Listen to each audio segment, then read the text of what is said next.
The Young Turks has been denied DNC press passes. So this is interesting. There's a tweet that kind of blew up a little bit the other day. Brent Welder says, how phenomenally stupid of the Joe Biden campaign and the DNC to deny convention press credentials to the Young Turks. So stupid. And then you could see the email there. Breaking, TYT denied press passes at this year's DNC. Dear Brent, did you hear the news? The Democratic Party has denied us press passes at this year's Democratic National Convention. It's fairly stunning for a party that claims to be inclusive to deny us media credentials just because TYT isn't 100% aligned with their interests. We're a progressive media outlet dedicated to exposing the truth about what's happening in this country. So, now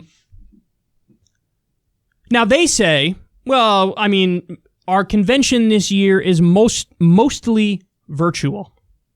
And since it's mostly virtual, there's a lot of outlets that are kind of being left behind. And so you just happen to be, it's unfortunate that you're one of the outlets that was left behind.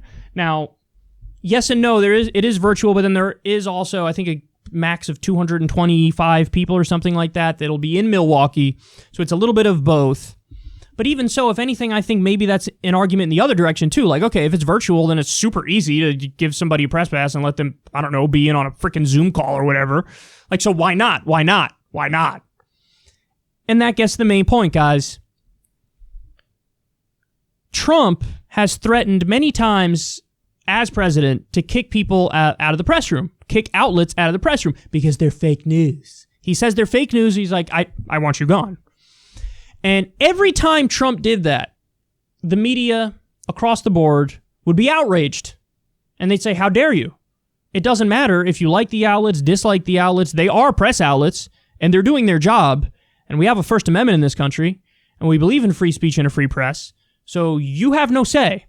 www.fallback.org and let the media do their jobs. Now, this is effectively the same thing. It's Joe Biden and the DNC and all of them saying, TYT, I mean, we think you, and this is really what's going on because we know what they're thinking. They know who TYT is and they think you guys have been too hard on us over the years. You guys were big Bernie Sanders supporters. Now, by the way, I know Cenk is definitely supporting Biden now. I don't know what the case is with Anna. But, like, even mild criticism, not being in total lockstep, and they're getting treated probably worse than even Fox News is getting treated. Because they hate the left more than they hate the right. Corporate Democrats hate the left more than they hate the right. And there's just zero discussion about this, zero outrage about this. You know, maybe a handful of, like, print outlets discussed it, but weird. You don't have the same outcry acting like it's the end of the First Amendment when Joe Biden denies press passes and the DNC denies press passes to people who are critical of him. But if Trump did the same thing and when he has done or threatened to do a similar thing, oh my God, it's the end of the world. And this really highlights one of the main problems, man. The press is corporate Democrat propaganda. That's what they are. They are corporate Democrat propaganda.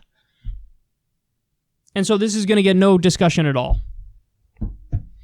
And listen, you could have plenty. I have criticisms of Cenk. You know, we've debated many of these things publicly.